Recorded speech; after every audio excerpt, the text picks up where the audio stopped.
Hey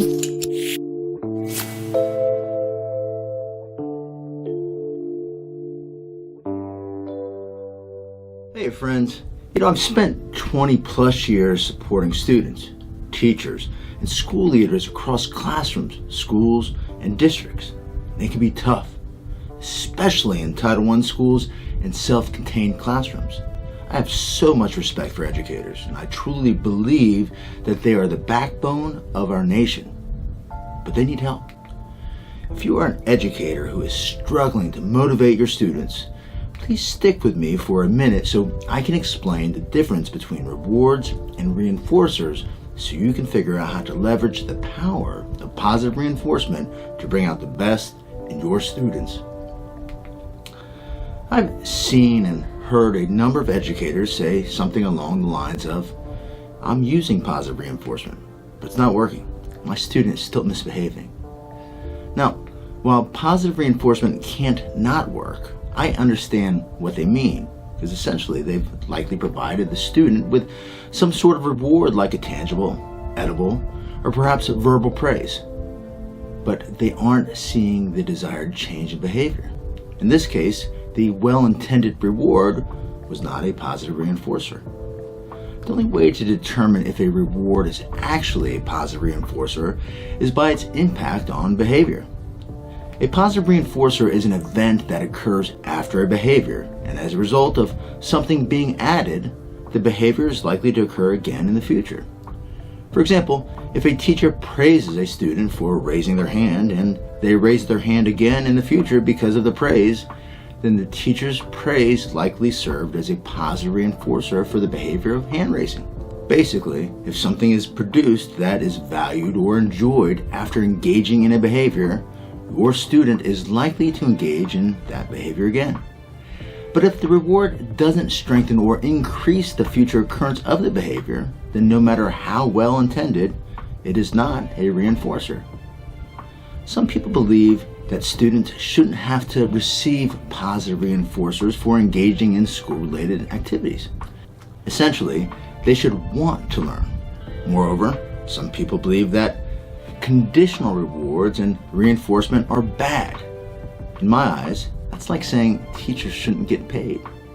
They should want to teach, and most certainly do. But there are a number of things that motivate teachers to show up to their classroom throughout the school year.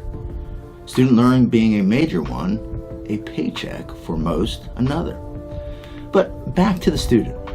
If you have a student who doesn't want to do something, say math, what do? If you're like many, you might tout the merits of math and the importance of education to living a meaningful and productive life.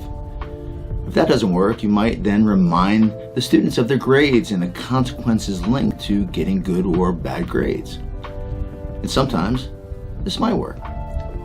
Great, problem solved for that student. But what about students who aren't motivated by visions of successful adulting and good grades? What do you do then? Consider the following examples. Your student successfully completes a math problem. If the student enjoys getting the answer correct and does it again, he or she does not continue to do it because a reward is expected. Rather, it's because getting the answer correct positively reinforces the behavior of doing another math problem.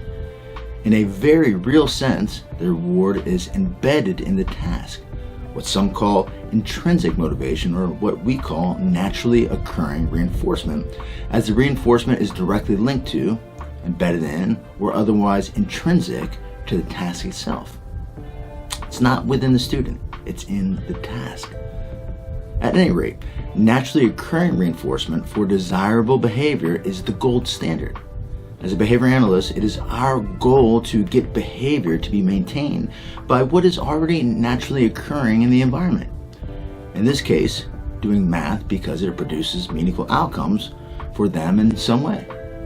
When completing math problems produces positive reinforcement, for example, I enjoy getting a math problem right, students are far more likely to go above and beyond, even when the teacher isn't looking. Note that positive isn't about good or bad.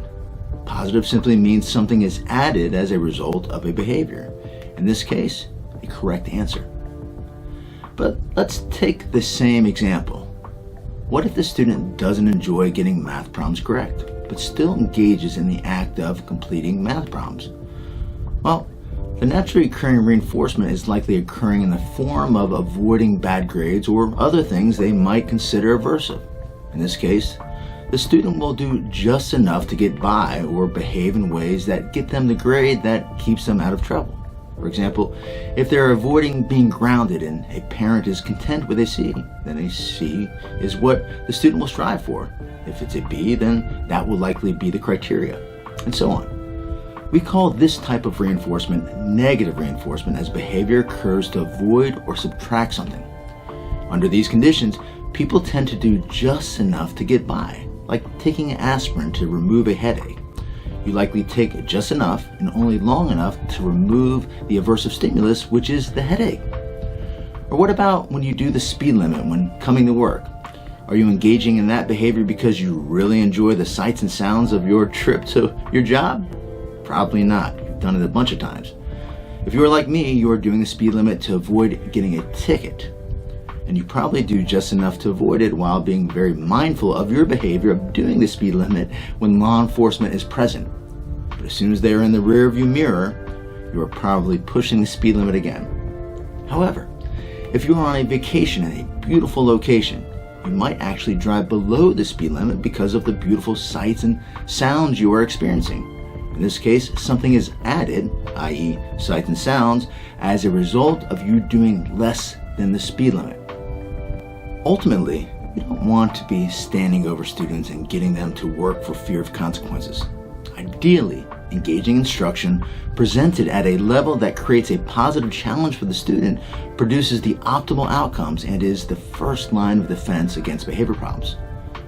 But when you've crafted and delivered your best lessons, your classroom management is in place, and the student is still not responding appropriately, you must look to something else. That something else might be what most people call extrinsic motivators. For example, the student who refused to do work now receives X for doing it, so he or she does it again to receive X, which lets you know that X is indeed a positive reinforcer. Please note, the goal is always to fade to what's naturally occurring. In this example, if the student began getting math problems right and received all of the naturally occurring benefits associated, like learning, getting good grades, chatting with peers on the subject, staying out of trouble, receiving positive feedback from adults, etc., those naturally occurring reinforcers can take over, and thus delivery of the extra things can be faded out. Understanding fundamentals of behavior can truly help you to bring out the best in your students. Remember, reinforcement is measured by its impact on behavior. When delivering a reinforcer, be sure to consider the following. 1. Does the student want it? 2. How soon after the behavior will you deliver it? Immediacy here is key. What behavior do you want? Remember, the reinforcer must be delivered based on that behavior. 4. How much effort is the behavior? The more effort that is required, the more potent the reinforcer should be. And finally, 5. How frequently will they receive the reinforcer? It must come often enough to maintain the behavior. I hope this is helpful to clear up some of the muddy waters when it comes to rewards versus reinforcers, and that you are able to use this information to produce the best outcomes for yourself and your learners. If you found this helpful, please subscribe to this channel. Click the notification button for future content, and be sure to check out some of the existing videos. Be well.